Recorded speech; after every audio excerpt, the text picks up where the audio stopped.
Assalamualaikum warahmatullahi wabarakatuh. Selamat pagi anak-anak, bagaimana kabar kalian hari ini? Ibu harap kabar kalian baik-baik saja. Bertemu kembali bersama Bu Fatma dalam pembelajaran Bahasa Indonesia kelas 7 semester genap.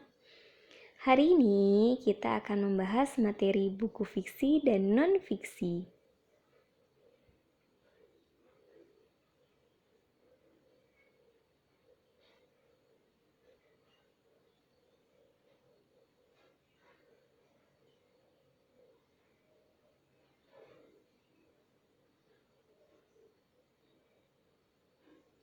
Adapun kompetensi dasar proses pembelajaran kita kali ini 3.9 menemukan unsur-unsur dari buku fiksi dan non-fiksi yang dibaca.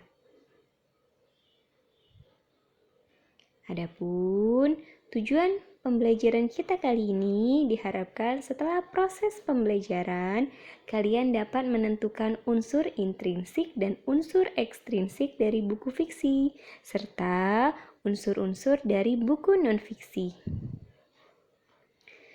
Di sini ada contoh novel, judulnya adalah Perahu Kertas.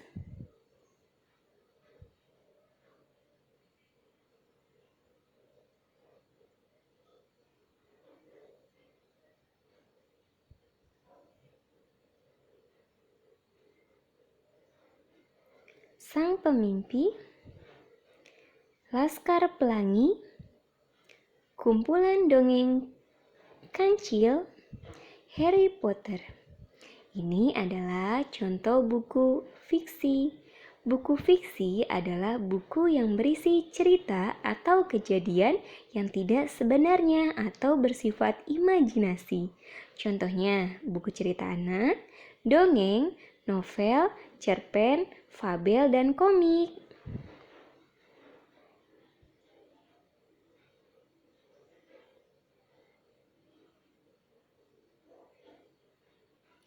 Selanjutnya ada contoh buku non-fiksi.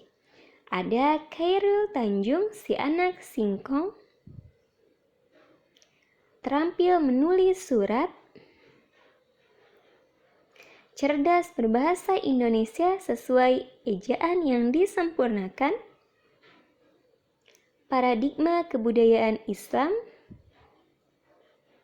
Ini adalah contoh buku non-fiksi. Buku non-fiksi adalah karangan yang dibuat berdasarkan fakta, realita, atau hal-hal yang benar-benar terjadi dalam kehidupan sehari-hari. Contohnya, buku pelajaran, biografi, buku ensiklopedia, esai, laporan ilmiah, buku keterampilan, dan buku kepribadian.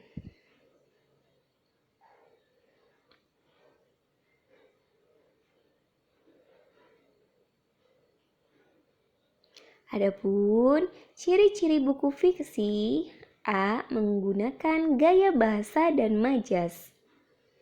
B. Menggunakan kata-kata yang bersifat konotatif. C.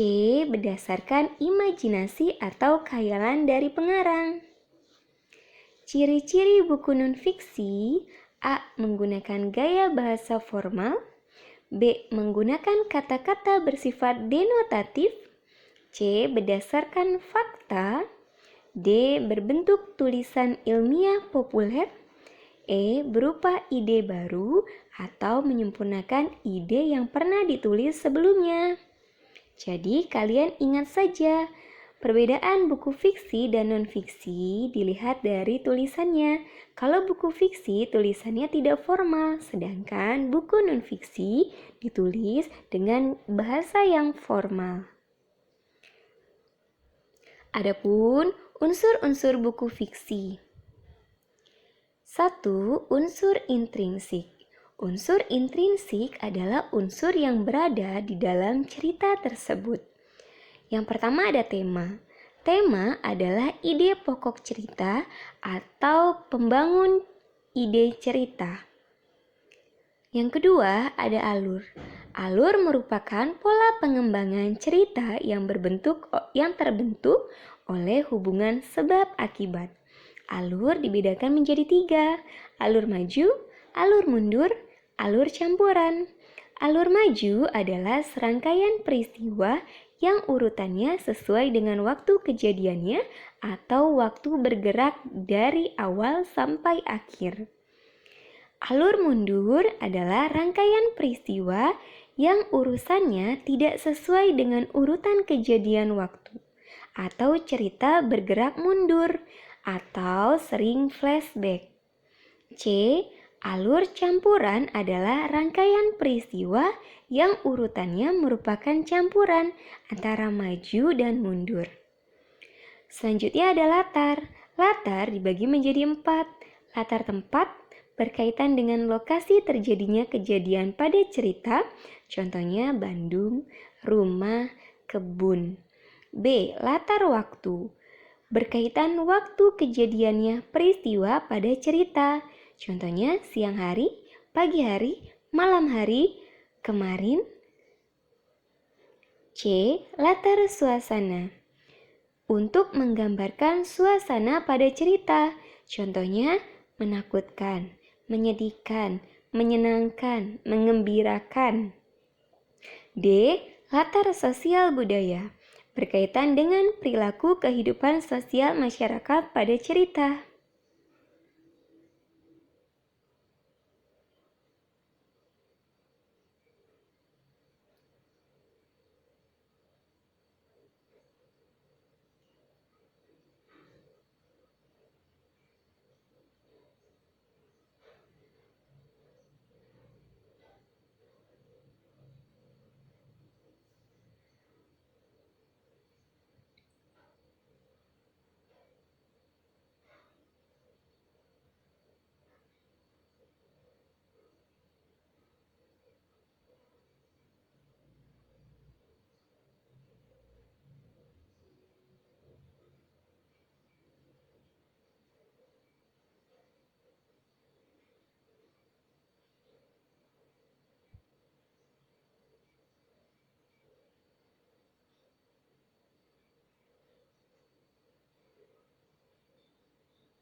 Selanjutnya ada penokohan. Penokohan adalah pelukisan gambaran jelas tentang seseorang dalam sebuah cerita.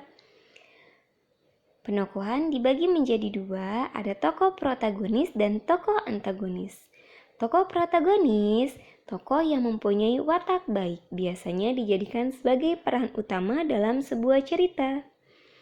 Tokoh antagonis adalah tokoh dalam cerita yang mempunyai watak jahat atau sering memusuhi tokoh protagonis atau tokoh utama. Sudut pandang. Sudut pandang merupakan salah satu unsur yang digolongkan sebagai sarana cerita. Ada sudut pandang orang ketiga, biasanya ada nama. Ia, dia, mereka. B. Sudut pandang orang pertama. Sudut pandang orang pertama ini contohnya adalah aku. Kemudian ada amanat. Amanat adalah pesan yang ingin disampaikan penulis dalam sebuah cerita kepada para pembaca.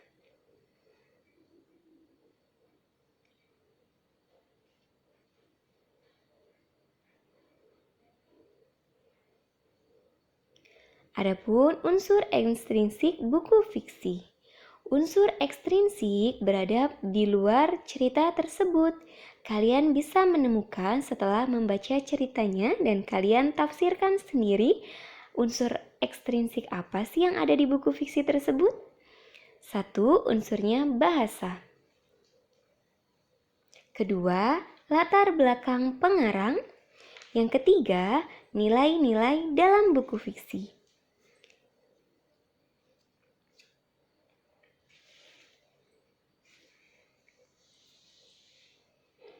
Bahasa mempunyai kaitan yang erat dengan cerita dalam buku fiksi.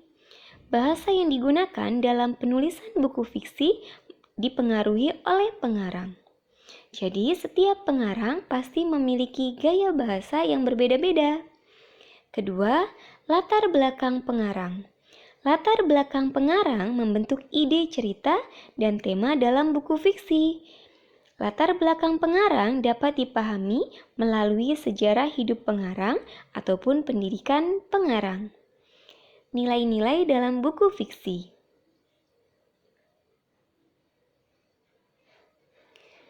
Di antaranya ada nilai moral. Nilai moral berkaitan dengan baik buruk yang diterima mengenai perbuatan, sikap, kewajiban, itu adalah moral. Nilai religius berarti berkaitan dengan agama atau hubungan manusia dengan Tuhannya. Nilai budaya, nilai yang berhubungan dengan konsep masalah dasar yang sangat penting dan bernilai dalam kehidupan manusia. Contohnya adalah adat istiadat, kesenian, kepercayaan, dan upacara adat. Nilai kepahlawanan biasanya ada pada cerita-cerita yang bertemakan sejarah. Nilai sosial berarti berkaitan dengan pergaulan individu di dalam masyarakat. Nilai politik berarti berkaitan dengan pemerintahan dalam suatu daerah.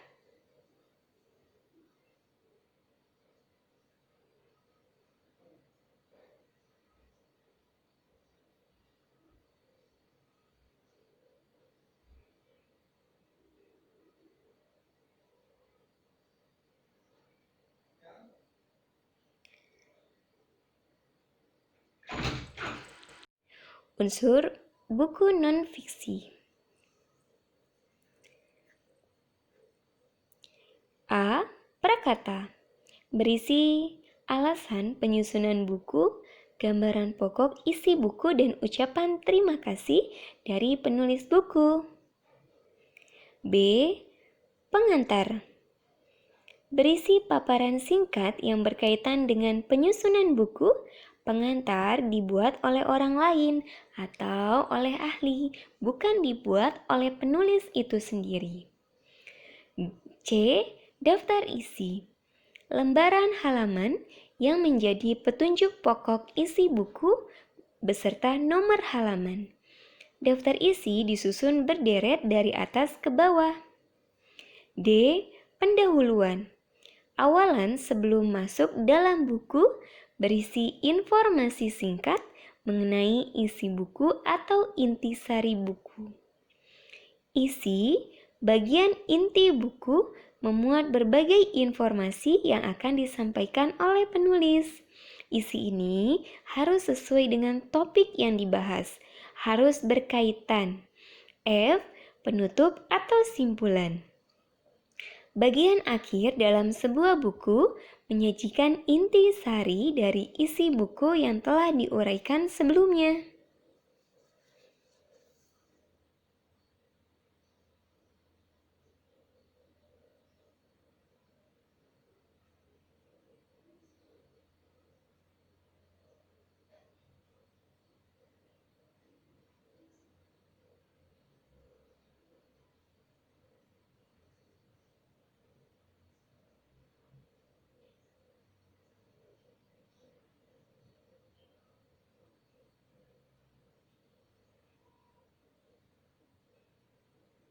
G. Glosarium. Glosarium berisi daftar kata atau istilah penting yang disusun berdasarkan alfabet. H. Lampiran berisi lembar tambahan yang dianggap penting tetapi tidak dibahas dalam buku. Jadi, data penting hanya dilampirkan saja sebagai data penunjang apabila dianggap penting. I. Daftar pustaka. Berisi acuan referensi dalam menyusun buku. Daftar pustaka menampilkan nama pengarang, judul buku, nama penerbit, kota terbit, dan tahun pembuatan buku yang dijadikan sebagai acuan. J. Indeks.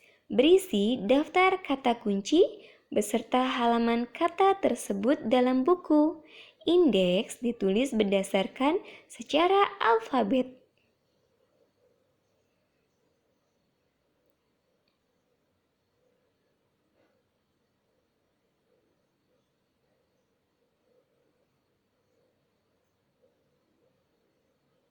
Baik anak-anak, di sini Ibu berikan contoh menentukan unsur intrinsik pada sebuah novel yang berjudul The Cute Little Ghost, Hantu-hantu imut. Penulisnya adalah Putri Salsa, tahun terbitnya 2008, tempat terbitnya Depok, penerbitnya Lingkar Pena, publis Haus Sudut Pandang, ISBN-nya 97913674885. Ya, dari novel Hantu-hantu imut di sini, maka temanya adalah Adam, buku keberanian, dan perpustakaan hantu. 2. Alurnya. Alur ceritanya adalah alur maju, karena dimulai dari awal sampai akhir dan tidak ada flashback. 3. Sudut pandang. Sudut pandang yang digunakan dalam cerita yaitu adalah orang ketiga, karena menggunakan kata ganti ia, dia, atau nama pelaku utamanya. Tokoh dan penokohan.